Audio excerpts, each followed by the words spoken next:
एक साधक अपने अंतःकरण को स्वच्छ करके अपने सूक्ष्म शरीर को एक नए जन्म के लिए तैयार करने में लग जाता है, वहीं एक सांसारिक इंसान अपने ही जैसा कोई दूसरा स्थूल शरीर पैदा करने तक ही सीमित रह जाता है। एनीवेज, अगर आप इस गलतफहमी में हैं कि अगर आप मोक्ष के मार्ग पे चलते हैं या फिर मुक्ति के मार्ग पे चलते हैं तो इसके लिए आपको अपना घर त्यागना पड़ेगा, या फिर अपने पत्नी या फिर बच्चों को या फिर अपनी संपत्ति का त्याग करना पड़ेगा, या फिर अगर आप मैरिड नहीं भी हैं तो भी अगर आपको ऐसा लगता है कि अगर आप मोक्ष मार्ग पे चलेंगे तो आपको अपना घर छोड़ना पड़ेगा या फिर शादी नहीं करनी पड़ेगी, तो आज मैं आपकी ये गलतफहमी दूर करने वाला हूँ। जो परमात्मा है, जो सर्वत्र है, सर्वज्ञ है, जो अदृश्य अवस्था में भी सब जगह है, तो उस परमार्थ के मार्ग पर चलने का या फिर मोक्ष के मार्ग पर चलने के लिए कोई फिजिकल यात्रा नहीं करनी होती है, और ना ही फिजिकल वस्तुओं का या फिर संपत्ति का, जैसे कि घर हो गया या फिर धन दौलत हो गई, या फिर हमारे सांसारिक रिश्ते जैसे कि पति पत्नी, बच्चे, माता पिता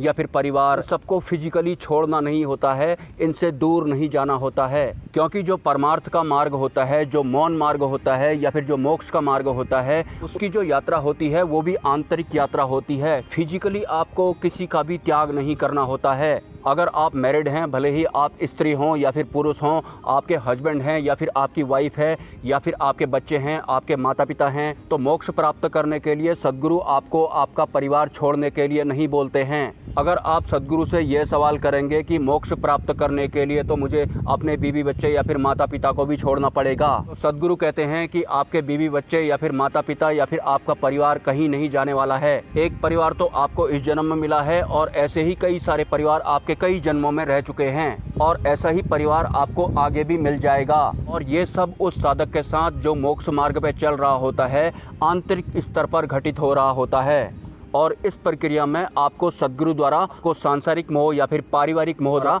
पार लगाया जा रहा होता है। आपको फिजिकली उन्हें छोड़ना या त्यागना नहीं होता है। तो आपका घर, आपके बीवी बच्चे, हस्बैंड कहीं नहीं जाने वाले हैं, वो जहाँ हैं वहीं रहने वाले हैं, और आप भी जहाँ हैं वहीं रहने वाले हैं। क्योंकि इन सब के होते हुए भी परमात्मा आपको आंतरिक स्तर पर घटित होता है। और जब एक मोक्ष के मार्ग पर चलने वाले साधक की मृत्यु घटित होती है तो उसकी मृत्यु में और सांसारिक इंसान की मृत्यु में धरती आसमान का फर्क होता है। क्योंकि सांसारिक इंसान ने पहले से ही यमराज को एडवांस में चुना होता है, तो मृत्यु के वक्त सांसारिक इंसान ये चाहता है कि उसकी मृत्यु ना हो, और अगर उसकी मृत्यु घटित हो भी जाती है तो दोबारा से वो यहाँ आना चाहता है और अपनी अधूरी इच्छाओं को पूरी करना चाहता है। वहीं दूसरी तरफ जो साधक मोक्ष मार्ग पर चल रहा होता है, उसकी जो मृत्यु होती है बड़ी आनंद वाली होती है और सुकून भरी होती है। सही बताऊं तो मोक्ष मार्ग पर चलने वाले साधक को अगर सबसे ज्यादा किसी चीज का इंतजार होता है तो वो उसे अपनी मृत्यु का इंतजार होता है। हालांकि यमराज को चुनने वाले सांसारिक इंसानों की या फिर परमात्मा को चुनने वाले एक साधक की मृत्यु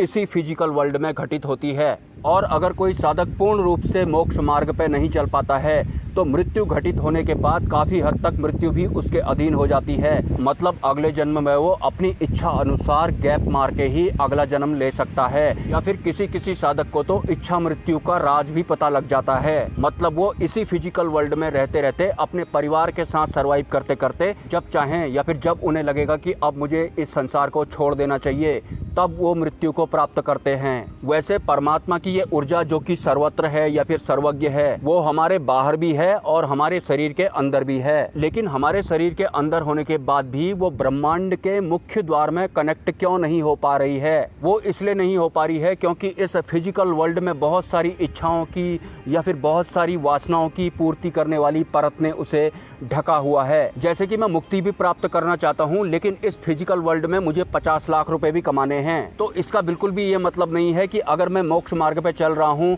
तो मुझे 50 लाख वाला रास्ता ही छोड़ देना है या फिर उसे भूल जाना है। मुझे 50 लाख रुपए भी कमाने हैं और उसके लिए दिन रात मैं कोशिश भी करता हूँ, और उसके साथ साथ मुझे मोक्ष भी प्राप्त करना है। तो जो ब्रह्मांड की ऊर्जा है, जो सर्वत्र है, सर्वज्ञ है, जो मेरे अंदर भी है और मेरे बाहर भी है, जब भी मैं अपने अंदर वाली ऊर्जा को ब्रह्मांड की ऊर्जा से कनेक्ट करने की कोशिश करता हूँ, मतलब परमार्थ के मार्ग पे चलने की कोशिश करता हूँ, तो जो 50 लाख कमाने का टारगेट मैंने अपने दिमाग में जो बैठा रखा है या फिर उसकी परत जो यहाँ पर चिपकी हुई है, आंतरिक यात्रा के दौरान जैसे ही मेरी भीतरी ऊर्जा यहाँ पर पहुँचती है तो मेरी 50 लाख रुपए वाली परत में जाकर रुक जाती है और ब्रह्मांडीय ऊर्जा से पूर्ण रूप से कनेक्ट नहीं हो पाती। तो फ्यूचर में जब भी मैं परमार्थ के मार्ग पे चलूंगा या फिर आंतरिक यात्रा करूंगा तो सबसे पहले मुझे ये 50 लाख रुपए वाली परत को हटाना पड़ेगा। वो कैसे? जैसे इस वक्त मैं यहाँ पर बैठा हुआ हूँ और मेरे पैर नहीं चल रहे हैं, मैं कहीं भाग नहीं रहा हूँ क्योंकि अभी मुझे चलने की जरूरत नहीं है, तो इस वजह से मैंने अपने पैरों को रोका हुआ है।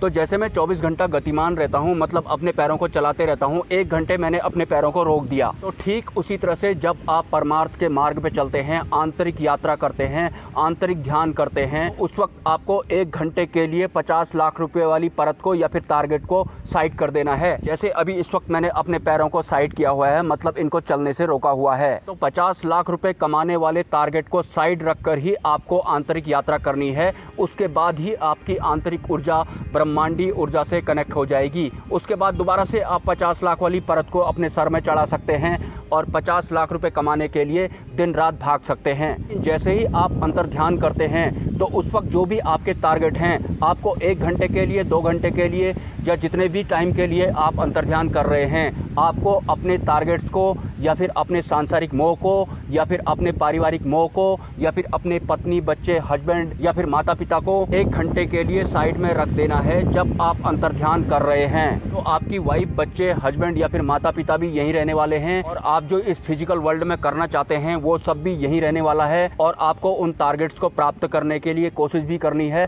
लेकिन जब आप आंतरिक ध्यान करते हैं उस दौरान आपको उस परत को साइड कर देना है। एक बात और मैं बोलना चाहता हूँ, यहाँ जिस आंतरिक ऊर्जा की बात हो रही है, जो सर्वत्र है, जो सर्वज्ञ है, वो ऊर्जा वैसी बिल्कुल भी नहीं है जैसी फिजिकल वर्ल्ड में आपने आसमान में कोई बिजली कड़कते हुए देखी होगी और उसके बाद आपने उसका फोटो खींच लिया। ये एक फिजिकल वर्ल्ड वाली ऊर्जा है या फिर सांसारिक इंसान इसी बिजली के कड़कने वाली या फिर दिखने वाली ऊर्जा तक ही सीमित है। जो ऊर्जा सर्वत्र है, जो सर्वज्ञ है, वो एक सूक्ष्म ऊर्जा है। मतलब एक सांसारिक इंसान उस ऊर्जा को देख नहीं सकता क्योंकि परम तत्व परमात्मा निराकार है, तो उसकी ऊर्जा भी निराकार ही है, मतलब सूक्ष्मतम ही है। फिर मैं ये कहना चाहूँ, आसमान में जो बिजली कड़कते हुए आपको फिजिकली दिखाई पड़ती है, वो इस ना दिखाई देने वाली ऊर्जा जो कि सर्वत्र है, सर्वज्ञ है, उसका ही फिजिकल रूप है या फिर फिजिकली उसका रिजल्ट है। ब्रह्मांड वाली जो ऊर्जा है जिससे ये पूरा फिजिकल वर्ल्ड गतिमान अवस्था में रहता है, वो ऊर्जा भी सूक्ष्म ऊर्जा है। मतलब फिजिकल वर्ल्ड में सर्वाइव करते करते आपको इसको ऐसे नहीं लेना है कि खाली स्थान है तो यहाँ पर ब्रह्मांडीय ऊर्जा है या फिर वो वाली ऊर्जा है जो सर्वत्र है, सर्वज्ञ है, और उसके बाद यहाँ से मेरा घुटना आ गया तो यहाँ पर ब्रह्मांड वाली ऊर्जा नहीं है, क्योंकि यहाँ पर तो मैंने पैर रखा हुआ है और मेरे पैर के बाद जो खाली स्थान आ रहा है उसके बाद उस ऊर्जा का स्थान शुरू होता है। ब्रह्मांडीय ऊर्जा जो है वो सर्वत्र है, सर्वज्ञ है, क्योंकि वो एक सूक्ष्म ऊर्जा है। इस फिजिकल वर्ल्ड का कोई भी स्थूल तत्व ब्रह्मांडीय ऊर्जा को ब्लॉक नहीं कर सकता। हाँ, इस फिजिकल वर्ल्ड में सर्वाइव करने के दौरान हमारे विचारों की ऊर्जा, हमारी इच्छाओं की ऊर्जा, हमारे सपनों की ऊर्जा या फिर हमारे मन की ऊर्जा या फिर इस सांसारिक मोह की ऊर्जा, ये सभी ऊर्जाओं की काफ़ी सारी परत हमारे सहस्त्रार चक्र में बन गई होती है या फिर बैठ चुकी होती है। इस वजह से जो ब्रह्मांडीय ऊर्जा है या फिर जो परमात्मा की ऊर्जा है जो कण कण में है, उसे पूर्ण रूप से ब्रह्मांडीय ऊर्जा से कनेक्ट करवाने के लिए हमारे मस्तिष्क में या फिर सहस्त्रार चक्र में इस सांसारिक लिप्तता की वजह से हमारी इच्छाओं की ऊर्जा, हमारी वासनाओं की ऊर्जा या फिर सांसारिक मोह की जो ऊर्जा ने ढक लिया है। इन सांसारिक ऊर्जाओं की परत को हटाने के बाद अगर हम अंतर ध्यान करते हैं तो हम पूर्ण रूप से ब्रह्मांडीय ऊर्जा से कनेक्ट हो जाते हैं और जीते जी इस फिजिकल वर्ल्ड में ब्रह्मांडीय ऊर्जा से कनेक्ट होने के बाद भी हम अपने पत्नी, बच्चों, हस्बैंड या फिर माता पिता के साथ उसी घर में रहते हैं जिस घर में आज हम रह रहे हैं। तो अपना घर बार छोड़ना नहीं है, अपने बीवी बच्चों को या फिर अपने हस्बैंड को छोड़ना नहीं है। और इस फिजिकल वर्ल्ड में सर्वाइव करने के लिए धन की जरूरत पड़ती है तो धन कमाना भी नहीं छोड़ना है। लेकिन जहां बात आती है अपनी आंतरिक ऊर्जा को ब्रह्मांडीय ऊर्जा के मुख्य द्वार पर मिलाने की, तो उस प्रक्रिया के दौरान ही आंतरिक स्तर पर आपको इन सभी इच्छाओं का या फिर वासनाओं का त्याग करना पड़ता है या फिर कुछ समय के लिए इन्हें अपने आप से दूर करना पड़ता है। हालांकि इस वीडियो में अभी ऐसे बहुत सारे तथ्य हैं जिन्हें मैंने शामिल नहीं किया है। किसी न किसी वीडियो में उन सभी तथ्यों को कवर जरूर किया जाएगा। अगर आपके कोई सवाल हैं तो आप मुझे कमेंट कर सकते हैं और अगर आप इस चैनल को सपोर्ट करना चाहते हैं तो इसी वीडियो के कमेंट सेक्शन में आपको एक UPI ID मिल जाएगा। स्वेच्छा से आप सपोर्ट कर सकते हैं, कोई ज़बरदस्ती नहीं है। मिलते हैं नेक्स्ट वीडियो में। ब्रह्मा, विष्णु, महेश, जय मां पराशक्ति।